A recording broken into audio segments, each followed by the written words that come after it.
हर हर महादेव, जय हो शिव शंकर। साथियों, जय श्री राम भाइयों और बहनों, स्वागत है आप सभी का शिवा न्यूज़ में। दोस्तों, कल 19 मई है, यानी कि कल 5वें चरण का मतदान जो है होना है।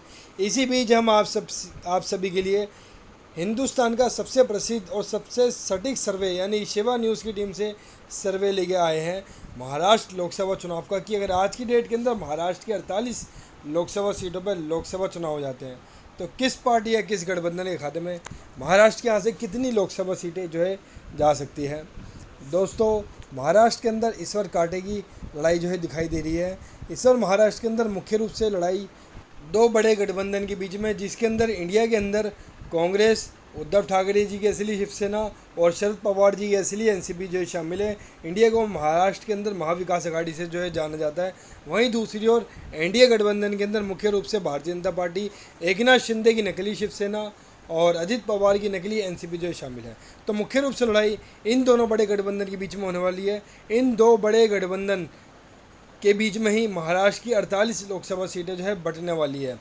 तो किस पार्टी या किस गठबंधन की लहर पूरे महाराष्ट्र के अंदर चल रही है, किस गठबंधन की जीत इस बार महाराष्ट्र लोकसभा चुनावों में होने वाली है, इन सब बातों के बारे में विस्तार से जानेंगे। तो जल्दी से शुरू करते हैं अपनी इस खास वीडियो को।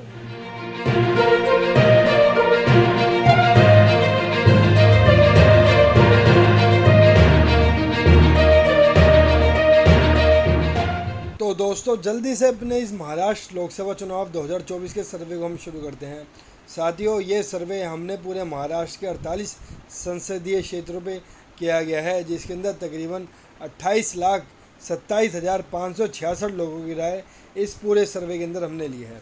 तो इस सर्वे के अंदर सबसे पहले हम आप सभी को बताने वाले वोट प्रतिशत कि किस पार्टी को या किस गठबंधन के खाते में कितने फीसदी वोट जो जा सकते हैं। फिर बाद में हम बात करेंगे सीटों की। तो आइए सबसे पहले जानते हैं वोट परसेंटेज। लगभग 5% वोट इस बार जो है अन्य खाते में जाते हुए दिखाई दे रहे हैं। केवल 41% वोट जो है एनडीए गठबंधन को महाराष्ट्र के अंदर मिल सकते हैं, जो कि बहुत बड़ा झटका है एनडीए को महाराष्ट्र के अंदर, क्योंकि पिछली बार 2019 के लोकसभा चुनाव में महाराष्ट्र के अंदर एनडीए को 52% वोट मिले थे, जो कि अब घटकर 41% रह रहे हैं। यानी कि मोटा मोटी 11% वोटों का बहुत बड़ा नुकसान एनडीए को महाराष्ट्र से हो सकता है। और सबसे ज़्यादा 54% वोट जो है इंडिया गठबंधन यानी कि महाविकास अघाड़ी को मिल सकते हैं। यानी कि साफ तौर पे दिखाई दे रहा है कि अगर आज की डेट के अंदर महाराष्ट्र के अंदर लोकसभा चुनाव हो जाए तो वोट प्रतिशत के मामले में महाराष्ट्र के अंदर इंडिया गठबंधन जो है बाजी मार सकता है। लगभग 13% वोटों की जबरदस्त बढ़त इंडिया ने एनडीए के ऊपर बना के रख रखी है। तो दोस्तों, ये तो बात थी वोट परसेंटेज की, जिसमें साफ तौर पे दिखाई दे रहा है कि इंडिया गठबंधन महाराष्ट्र के अंदर एनडीए के मुकाबले काफ़ी ज़्यादा आगे रह सकता है, उनके ऊपर बढ़त बना सकता है।